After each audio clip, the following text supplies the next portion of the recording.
പുറപ്പാടിൻ്റെ പുസ്തകത്തിൽ നിന്ന് അദ്ധ്യായം 25. കൂടാര നിർമ്മാണത്തിന് കാണിക്കാം. കർത്താവ് മോശയോട് അരുളിച്ചെയ്തു, എനിക്കൊരു കാണിക്ക സമർപ്പിക്കണമെന്ന് നീ ഇസ്രായേൽക്കാരോട് പറയുക. സ്വമനസ്സ തരുന്നവരിൽ നിന്നെല്ലാം എനിക്കുള്ള കാണിക്ക നീ സ്വീകരിക്കുക.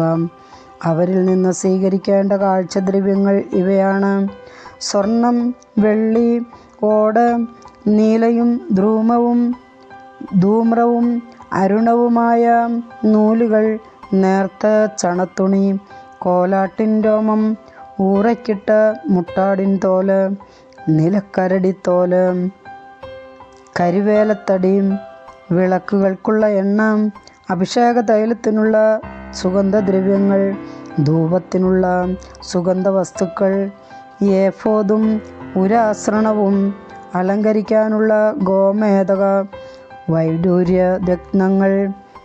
ഞാൻ അവരുടെ ഇടയിൽ വസിക്കാൻ അവർ എനിക്ക് ഒരു വിശുദ്ധ കൂടാരം സജ്ജമാക്കണം. ഞാൻ കാണിച്ചു തരുന്ന മാതൃകയനുസരിച്ചായിരിക്കണം കൂടാരവും അതിലെ ഉപകരണങ്ങളും നിർമ്മിക്കുന്നത്. സാക്ഷ്യപേടകം, കരുവേലമരം കൊണ്ട് ഒരു പേടകം നിർമ്മിക്കണം. അതിന് 2.5 മുഴം നീളവും 1.5 മുഴം വീതിയും 1.5 മുഴം ഉയരവും ഉണ്ടായിരിക്കണം. ശുദ്ധി ചെയ്ത സ്വർണം കൊണ്ട് അതിൻ്റെ അകവും പുറവും പൊതിയണം. അതിന് മീതെ ചുറ്റും സ്വർണം കൊണ്ടുള്ള ഒരരികുപാളി ഉറപ്പിക്കണം. 4 സ്വർണ്ണ വളയങ്ങളുണ്ടാക്കി പേടകത്തിൻ്റെ ചുവട്ടിലെ 4 മൂലകളിൽ ഘടിപ്പിക്കണം. 2 ഒരു വശത്തും 2 മറുവശത്തും ആയിരിക്കണം. കരുവേല മരം കൊണ്ട് തണ്ടുകളുണ്ടാക്കി അവയും സ്വർണം കൊണ്ട് പൊതിയണം. പേടകം വഹിച്ചു കൊണ്ടുപോകാൻ പാർശ്വവളയങ്ങളിലൂടെ തണ്ടുകൾ ഇടണം. തണ്ടുകൾ എപ്പോഴും പേടകത്തിൻ്റെ വളയങ്ങളിൽ തന്നെ ഉണ്ടായിരിക്കണം. അവയിൽ നിന്നെടുത്ത് മാറ്റരുത്. ഞാൻ നിനക്ക് തരാൻ പോകുന്ന ഉടമ്പടി പത്രിക പേടകത്തിൽ നിക്ഷേപിക്കണം. ശുദ്ധി ചെയ്ത സ്വർണം കൊണ്ട് ഒരു കൃപാസനം നിർമ്മിക്കണം. അതിൻ്റെ നീളം 2.5 മുഴവും വീതി 1.5 മുഴവും ആയിരിക്കണം.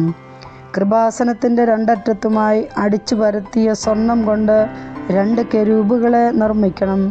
കൃപാസനത്തിൻ്റെ 2 അറ്റത്തും അതിനോട് ഒന്നായി ചേർന്നിരിക്കത്തക്കവണ്ണം വേണം കെരൂബുകളെ നിർമ്മിക്കാൻ.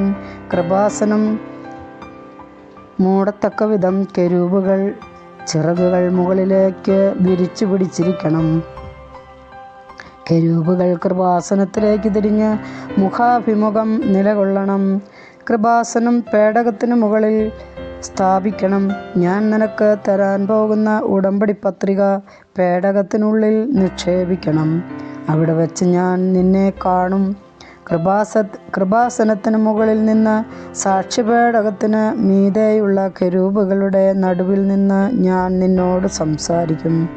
ഇസ്രായേലിനു വേണ്ടിയുള്ള എൻ്റെ കൽപ്പനകളെല്ലാം ഞാൻ നിന്നെ അറിയിക്കും. തിരുസാന്നിധ്യ അപ്പത്തിൻ്റെ മേശ, കരുവേലമരം കൊണ്ട് 2 മുഴം നീളവും 1 മുഴം വീതിയും 1.5 മുഴം ഉയരവുമുള്ള ഒരു മേശ ഉണ്ടാക്കണം.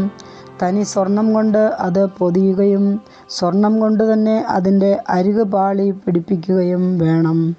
അതിനു ചുറ്റും കൈപ്പത്തിയുടെ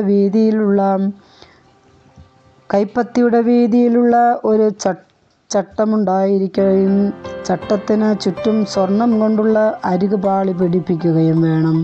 സ്വർണം കൊണ്ടുള്ള 4 വളയങ്ങളുണ്ടാക്കി മേശയുടെ 4 മൂലകളിലുള്ള 4 കാലുകളിൽ ഘടിപ്പിക്കുക.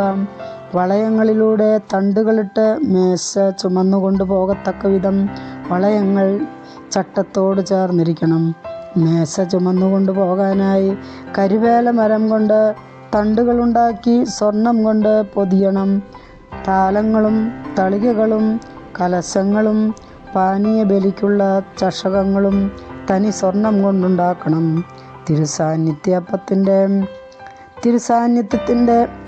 തിരുസാന്നിധ്യത്തിൻ്റെ അപ്പം എപ്പോഴും എൻ്റെ മുൻപാകെ മേശപ്പുറത്ത് വച്ചിരിക്കണം. വിളക്കുകാൽ തനി സ്വർണം കൊണ്ട് ഒരു വിളക്കുകാൽ ഉണ്ടാക്കണം. അതിൻ്റെ ചുവടും തണ്ടും ചഷകങ്ങളും മുകുളങ്ങളും പുഷ്പങ്ങളും ഒരേ സ്വർണ്ണത്തകിടിൽ തീർത്തതായിരിക്കണം. ഒരു വശത്തു നിന്ന് ഒരു വശത്തു നിന്ന് 3, മറുവശത്തു നിന്ന് 3 എന്ന കണക്കിൽ വിളക്കുകാലിൻ്റെ ഇരുവശത്തുമായി 6 ശാഖകളുണ്ടായിരിക്കണം. ഓരോ ശാഖയിലും ബദാം പൂവിൻ്റെ ആകൃതിയിൽ മുകുളങ്ങളോടും പുഷ്പദളങ്ങളോടുകൂടിയ 3 ചഷകങ്ങളുണ്ടായിരിക്കണം. വിളക്കുതണ്ടിന്മേൽ ബദാം പൂവിൻ്റെ ആകൃതിയിൽ മുകുളങ്ങളും പുഷ്പദളങ്ങളും ചേർന്ന് 4 ചഷകങ്ങൾ ഉണ്ടായിരിക്കണം. വിളക്കുകാലിൽ നിന്ന് പുറപ്പെടുന്ന 6 ശാഖകൾ ഓരോ ജോഡിയുടെയും അടിയിൽ ഓരോ മുകുളം എന്ന കണക്കിൽ 3 മുകുളങ്ങളുണ്ടായിരിക്കണം. അടിച്ചു പരത്തിയ തനി സ്വർണത്തിൻ്റെ ഒരേ തകിടിലായിരിക്കണം മുകുളങ്ങളും ശാഖകളുമെല്ലാം നിർമ്മിക്കുന്നത്. വിളക്കുതണ്ടിന്മേലും അതിൻ്റെ ശാഖകളിന്മേലും വയ്ക്കാൻ വേണ്ടി 7 വിളക്കുകൾ ഉണ്ടാക്കണം. അവ വിളക്കുകാലിന് മുൻപിൽ പ്രകാശം വീശത്തക്ക വിധം സ്ഥാപിക്കണം. തിരിയണയ്ക്കാൻ ഉപയോഗിക്കുന്ന കത്രികകളും തട്ടങ്ങളും തനി സ്വർണം കൊണ്ടുള്ളവയായിരിക്കണം. വിളക്കുകാലും ഉപകരണങ്ങളുമെല്ലാം കൂടി 1 താലന്ത് തനി സ്വർണം കൊണ്ട് വേണം നിർമ്മിക്കാൻ. മലയിൽ വച്ച് നിന്നെ ഞാൻ കാണിച്ച മാതൃകയിൽ ഇവയെല്ലാം നിർമ്മിക്കാൻ ശ്രദ്ധിക്കണം. കർത്താവിൻ്റെ വചനം.